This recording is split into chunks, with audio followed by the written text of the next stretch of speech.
Аллах Таала чексиз макталуу жана сүйүктүү пайгамбарыбыз Мухаммад Мустафа саллаллаху алейхи ва салламга Аллахтын саламы жана салаваттар болсун. Адам баласы дүйнөдө кайсыл себептерден улам тозокко түшүп калат жана кайсыл нерселер кылса тозоктон кутулат. Тозокко түшүүчү себептерди билип, ошону сактанганга аракет кылыш керек ошондон. Пайгамбар саллаллаху алейхи ва саллам заманасында дагы сахабалардын ичинен өзгөчө Хузайфа радиаллаху анху дайыма жамандыктар тууралуу сурайт эле. Бир жолу анын себебин сураганда айтат, мен башкаларга караганда жамандыктар тууралуу сурайм, ошол нерсеге өзүм түшүп калбайын деп.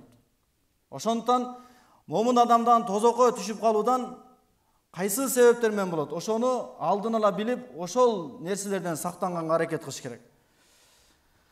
Баарыбызга белгилүү, тозокко түшүүчү себептер өтө эле көп. Бирок ошолордун деңгээлдери бар. Ошолордун ичинен тозокко себеп болгон сыпаттардын бириси мунафыктык, эки жүздүүлүк. Аллах Таала Куранда мунафыктар тууралуу көптөгөн жерде айткан. Алардын жаман сыпаттары, алардын кылган иштери, алар кимдер алар акыретте эмне болот, аларга кандай азаптар берилет, алардын бардыгын Аллах Таала ыйык Кур'ан-ы Каримде айтып кеткен. Алымдарыбыздын бирөөсү айтат, эмне үчүн мурунку коомдордун окуялары Кур'анда баяндалган. Же болбосо пайгамбар саллаллаху алейхи ва саллям заманасында Аллахка жакпаган адамдар, же болбосо Аллахка жаккан адамдардын окуялары баяндаган деп суроо берилгенде, ал алым айткан экен, келер чактагы үммөт ошолорго окшошпош үчүн. Мисалы, Бани Исраил коомунун жөөттөрдүн окуясы өтө көп жерде баяндалган. Алардын кылган кылыктары, алардын өздөрүнүн пайгамбарына кылган мамилелер айтылган. Келечекте Мухаммад алейхиссаламдын үммөтү ошолорго окшош үчүн. Ошонун катарына мунафыктардын да сыпаттары баяндалган. Сиз менен биз ошол мунафыкка окшоп калбашыбыз үчүн. Мунафык деген ким өзү? Ошону биринчи билип алышыбыз керек. Мунафык деген сөз араб тилинен бизге которгондо эки жүздүү деген маанини алабыз. Мунафык деген сөз араб тилинин нафуко деген сөздөн келип чыгып, чычкандын көптөгөн кириш чыгышы бар ийинине айтылат экен. Же болбосо нафако деген сөздөн келип чыгып, тоннель деген маанини да билдирет экен. Тоннелдин кандай эле эки кириш чыгышы болгондой эле мунафык адамдын да сыпаты ошондой болот экен. Ошондуктан эки жүздүү адамдарга мунафикун деп атап койгон. Аллах Таала алар тууралуу сүрө да түшүрүп берген. Мунафык адам ичи башка, сырты башка. Сыртынан кудум эле мусулмандарга окшоп, момундарга окшоп жүрөт, бирок ичинде жашырылган ыймансыздык бар. Ичинен Аллахка, акырет күнүнө, пайгамбар саллаллаху алейхи ва салламга толугу менен каршы. Качан учуру келгенде ошол ыймансыздыгын сыртка чыгарылат.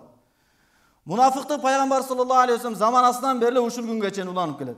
Ар бир заманада мусулмандар бар, анан ыймансыздар бар, кафырлар, ошонун катарында ортосунда мунафыктар да бар. Сыртын мусулманга окшотуп, ичин толугу менен ыймансыздарга окшоштурган. Пайгамбар саллаллаху алейхи ва саллам заманасында пайгамбарыбыз Мадинага келгенде кээ бир адамдар толугу менен ыйманга киришкен. Ошонун катарына кээ бирлер өздөрүнүн жанын, малын сактап калыш үчүн сыртынан ыйман келтирип, сыртынан мусулманга окшошуп, бирок ичтеринен толугу менен ыймансыздык, куфур жаткан ичинде. Мунафыктар учурда деле бар. Мунафыктарды уламаларыбыз экиге бөлүп айтышкан. Биринчиси ишеничтеги мунафыктар, экинчиси амалдагы мунафыктар. Башкача айтканда, кээ бир мунафыктар алар ыйманындан эки жүз болгон. Кээ бир адамдар ыйманда чынчыл, бирок кээ бир учурда эки жүздүүлөрдүн амалын кылып койгон. Пайгамбар саллаллаху алейхи ва саллам өзүнүн берекелүү хадисинде мунафыктын 3 белгисин айтып кеткен. Мындан да башка белгилери бар, бирок ушул 3 эң чоң белгисин айткан.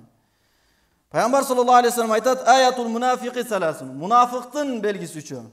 Ида хаддаса казаба. Качан сүйлөсө жалган сүйлөйт. Мунафыктын эң чоң белгилеринин бириси сүйлөсө жалган сүйлөйт. Кылган ишин кылбадым деп айтат, же болбосо кылбаган ишин кылдым деп айтат. Ва ида ваада ахлафа. Качан уада берсе, уадасына каршы иш кылат. Ва ида тумина хана. Качан ага бирөө аманатка бир нерсесин коюп кеткен болсо, ошол аманатка ал кыянат кылат. Пайгамбар саллаллаху алейхи ва саллам ушул 3 сыпат баяндап кетти. Эгер бир жолу, эки жолу кылып койгон болсо, Ал адамды биз сен мунафык болуп калсың деп айтпайбыз, балким ал адам мунафыктын, эки жүздүүлүктүн амалын кылып атыптыр, ыйманынын алсыздыгынын себебинен. Эгер дайыма эле кыла берген болсо, Алла сактасын, ал адам ыйманында эки жүздүү болуп эсептелет. Аллах Таала Куранда дагы мунафыктардын сыпаттарын баяндаган. Хадиске жакшылап маани берсек, 3 сыпаты, 3 белгини айтты, үчөө тең исламдын талаптарына каршы. Биринчиси жалган айтат деди.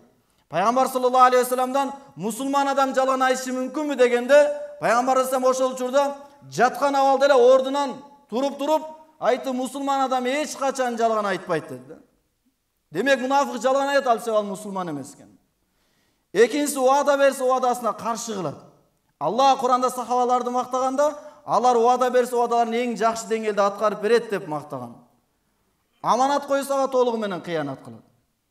Аллах Таала Куранда мунафыктардын сыпатын баяндап мындай деп айткан. Ва ида қом иля солати қому кусала. Качан алар намазга турушканда, намазга жалкоолонгон абалда турушат дейт. Кылгысы келбей, эптеп ошону аткарып коюш керек. Юраунан наса. Намаз окшат, ибадат кылат эл көрсүнү үчүн. Мунафыктардын сыпатын Аллах Таала ушинтип баяндап берет. Аллах субхана ва таала мунафыктарга Куранда берилүүчү азап тууралуу айтып, алардын даражасы кафырлардан да төмөн экендигин баяндаган. Аллах Таала айтат Ниса сүрөсүндө «Иннал мунафикина фид даркил асфали минан нар, ва лан таджида лахум насира». Аят маанисинде мунафыктар акыйкатта эки жүздүүлөр, алар тозоктун түпкүрүндө болот, сен аларга эч качан жардамчы таба албайсың деди. Демек, эки жүздүүлөрдүн даражасы кыямат күнү дагы тозокко түшкөн кафырлардын даражасынан дагы ылдый төмөн болот экен. Мунафыктар кээ бир учурда алардын колуна бийлик тийсе, же болбосо байлык келип калган болсо, ал адамдын ичиндеги ыймансыздык толугу менен сыртка чыгат. Мурун дин менен жашап жүргөн, мурун сыртын окшоштурган, ибадаттарын окшоштурган, бирок качан колуна байлык, бийлик келгенде толугу менен мусулмандарга каршы, толугу менен динге каршы келип чыгат. Мындай адамдар анткор же болбосо эки жүздүү деп аталынат. Аллах субхана ва таала аларга жан чыдагыс азаптар барын Куранда баяндап кетти.